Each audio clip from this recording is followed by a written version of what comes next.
In the quiet heartland of Indiana, in the year 1949, a simple farmer named Thomas Granger stumbled upon something that defied all logic.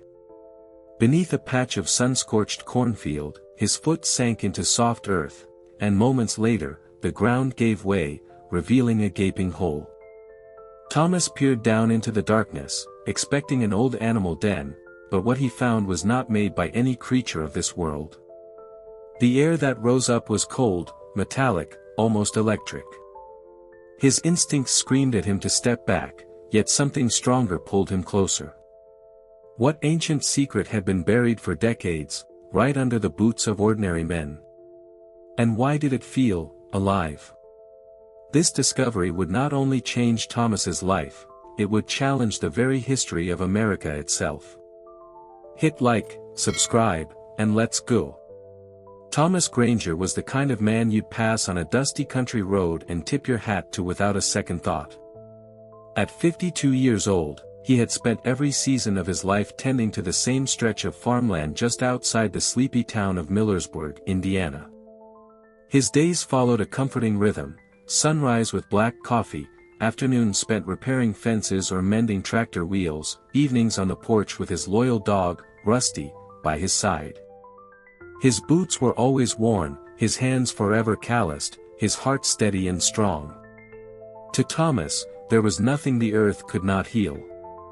But that summer of 1949, something felt different. The storms came heavier. The ground under the west field grew oddly soft, almost restless. Thomas shook off the feeling, it was just the weather, he told himself. But deep down, an unease had started to settle, like the first shiver before a coming storm. It was a crisp morning in early August when Thomas first noticed the strange depression in the western field. At first glance, it looked like nothing more than a patch of sunken soil, maybe the work of burrowing animals. But as he approached, a sharp metallic scent filled the air, so out of place in the open countryside that Thomas instinctively pulled back. He nudged the earth with his boot, and the ground seemed to shudder, almost like it breathed. A jolt of fear ran up his spine, but curiosity anchored his feet in place. Thomas had seen droughts, floods, even twisters, but never anything like this. He looked around, the farm was still, silent, as if the world itself was holding its breath. His heart pounded as he realized, deep down, this was no ordinary sinkhole. Something was waiting below. And this was only the beginning. Over the next few days, Thomas couldn't shake the feeling that something was terribly wrong. Each morning, the depression in the field grew wider, deeper, as if an unseen hand was pulling the earth inward. Strange marks began appearing around the hole, faint patterns carved into the dirt, too deliberate to be caused by animals or rain. At night, the farm grew unnaturally silent. No crickets. No rustling in the corn.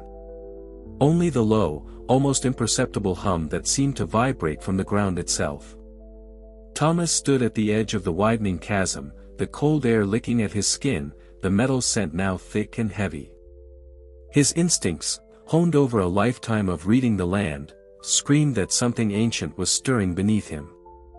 He told himself he was imagining things, but deep in his gut, he knew the earth was trying to tell him a story long forgotten.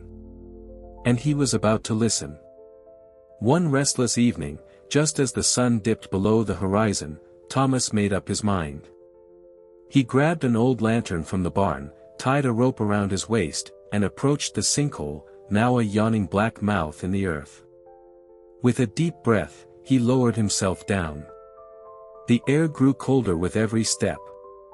At the bottom, the soil gave way to something he could never have imagined: smooth stone walls, perfectly carved, spiraling into a hidden tunnel.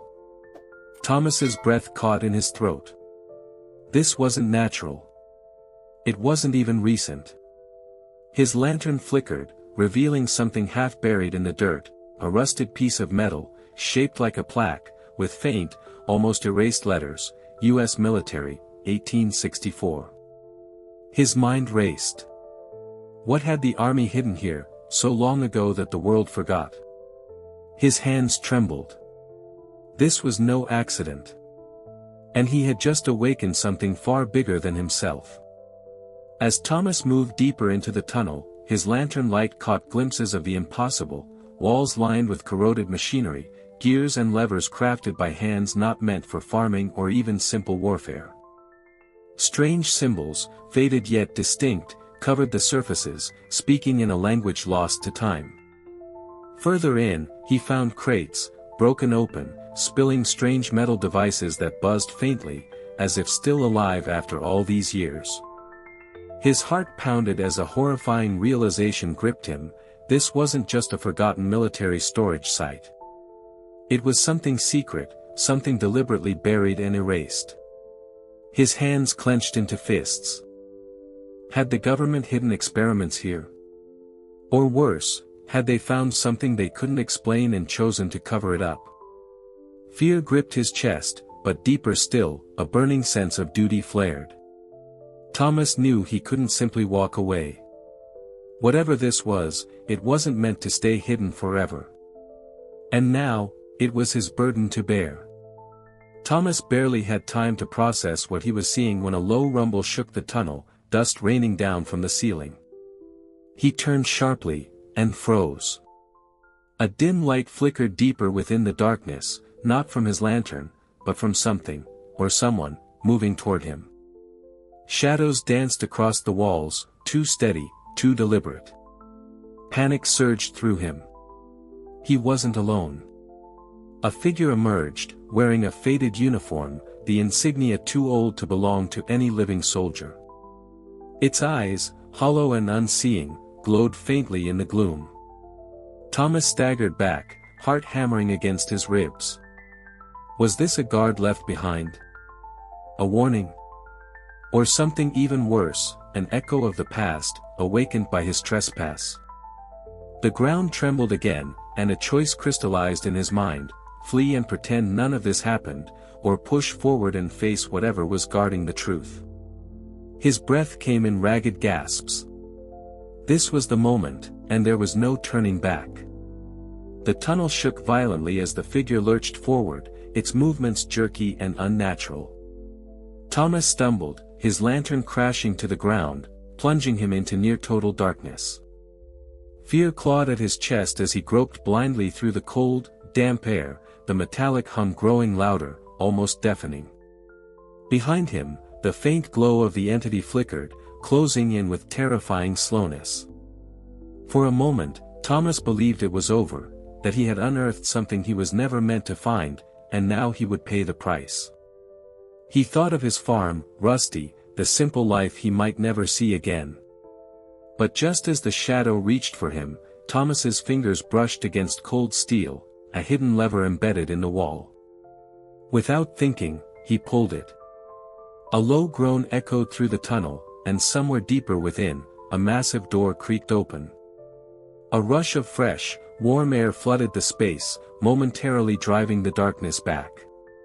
Hope, fragile but real, flickered to life in Thomas's heart. Maybe, just maybe, it wasn't the end yet. Gasping for breath, Thomas stumbled through the newly opened passage, the heavy stone door grinding shut behind him, sealing the shadow away. He collapsed onto the floor, heart pounding, the warm air filling his lungs like a second chance. As he lifted his head, he saw it, a vast underground chamber, filled with relics far older than any war, any country. Ancient scrolls, artifacts of civilizations long vanished, all preserved in eerie perfection. At the center stood a weathered figure, an old man, cloaked in dust and time, who looked more spirit than flesh. Without a word, the man placed a hand on Thomas's shoulder, steadying him. Somehow, Thomas understood, he had not been lured here by accident. He had been chosen, to protect this place, to keep its secrets until the world was ready. Strength surged in his chest. The fear that once ruled him melted into something greater, purpose. He was no longer just a farmer. He was a guardian of forgotten history. Months passed, and from the outside, nothing seemed different about Thomas Granger's farm. The corn grew tall, the seasons turned, and life in Millersburg carried on as if nothing had ever stirred beneath the soil. But Thomas was no longer the same man. Each night, he walked the fields with new eyes, feeling the quiet pulse of the world beneath his boots. He had become a silent protector of a story too vast for most to believe, carrying the weight of a hidden past with quiet pride. Sometimes, late at night, he wondered how many others had stumbled close to secrets buried by time and fear, only to turn away. And how many had dared to listen. Maybe, one day, the world would be ready. But until then, it was in the hands of the few brave enough to uncover it. Would you have the courage to follow the unknown? Hit like, subscribe, and share your thoughts below. We want to hear your story.